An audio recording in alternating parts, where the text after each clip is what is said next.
It has become cliche, trendy for women to respond to the question, what type of man are you looking for? The first thing out of your mouth is, I'm looking for a God fearing man. You know, that sounds pretty simple, easy to figure out on the surface. But are you saying that you're looking for a man with an unwavering belief in God?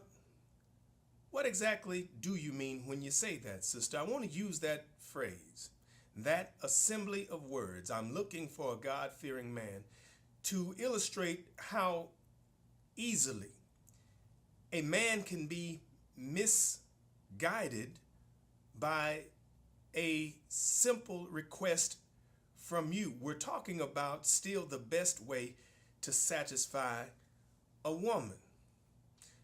My question for you is pretty simple. Who determines whether or not he is a God fearing man? Is that you?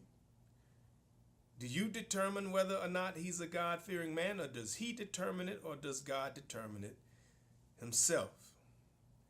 Sister, you're going to have to find a better way to articulate what it is that brings you satisfaction. You're leaving too much room for misinterpretation. Men need targets. We can follow a roadmap, but we have to have something to aim for, so you're going to have to become more specific. Are you really saying, when you say I'm looking for a God-fearing man, that his belief has to agree with what you believe?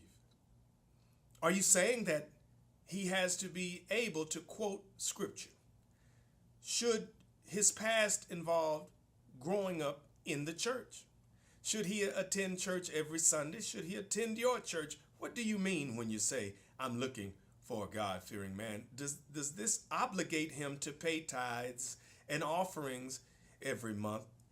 It's not about whether or not he's God-fearing, sister. I'm talking to you about your inability to communicate what is required of your man to bring satisfaction to you. We're talking about still the best way to satisfy a woman, and I'm telling you that men need targets. Now, you're going to want to start simple, and I'm going to give you a real simple way to go out on your next date. I want you to ask him, whether it's your first date or your next date, to pray with you before going out.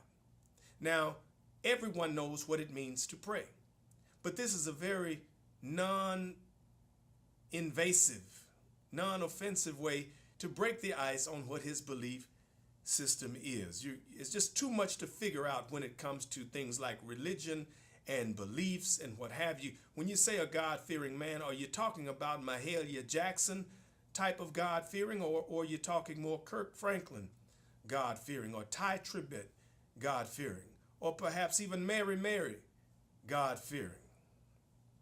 Too much room for misinterpretation. And again, this is not about being God-fearing or not, sister. It's about how you communicate as a woman to a man. You need to be specific. A good place to start, sister, is to write out the details of what your man needs to know about what brings you satisfaction. You need to know, so write it out and be very descriptive about what generally would satisfy you on a day-to-day basis. And I'm not talking about buying gifts or traveling and dining out. I mean the day-to-day actions, because men are action oriented. We need to know specifically what should we look like we're doing to bring you daily satisfaction. I meet good men all of the time, decent men, law-abiding, hard-working, God-fearing men who admit to me, they confess that they have no clue of what you require to satisfy you. They don't know. These men are not uneducated. They are not immature. They're not stupid. But what they are not, they're not mind readers either, sister. They cannot read your mind. Who knows? You might have already met Mr. So-called right, but you sent him down the wrong path. Sister, when you say that you're working on you, let me get this part out of the way. When you say you're working on you, I'm not convinced that you even know what that means to work. Are you talking about you're changing your hair, your hairstyle, your hair color? No, this is something that I want you to do while you're working on you, whatever that means. I want you to work on this. Let's call it your target for satisfaction.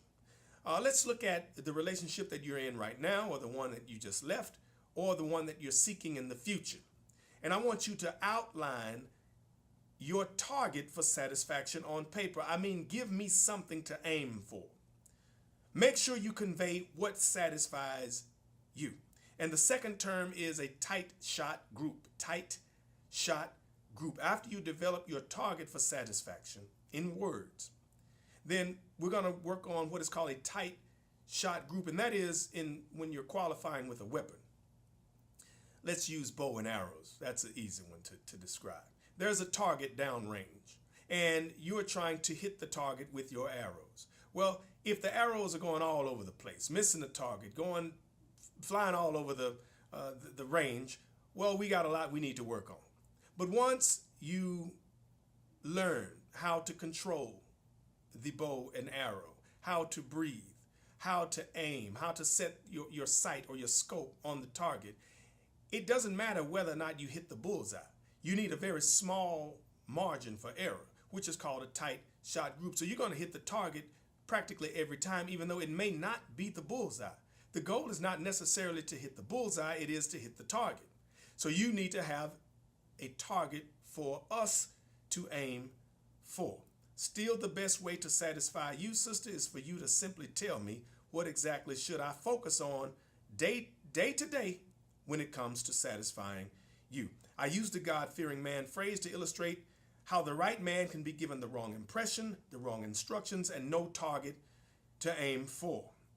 Just like, sister, my final example is when you describe in nauseating detail of what you require to satisfy you in the bedroom. You need to be that descriptive, that organized, that specific, and that accurate the other 23 and a half hours of the day.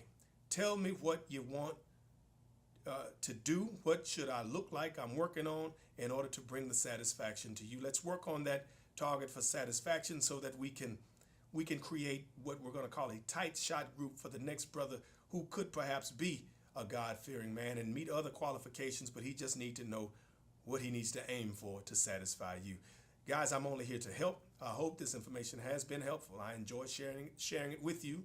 I want for you what I want for myself. I want you guys to be happy. I want you to be healthy. I want you to live a life of longevity and one of fulfillment. But above all these things combined, I wish upon you many, many blessings. I am looking forward to your response. And as always, my name is Jay Jackson.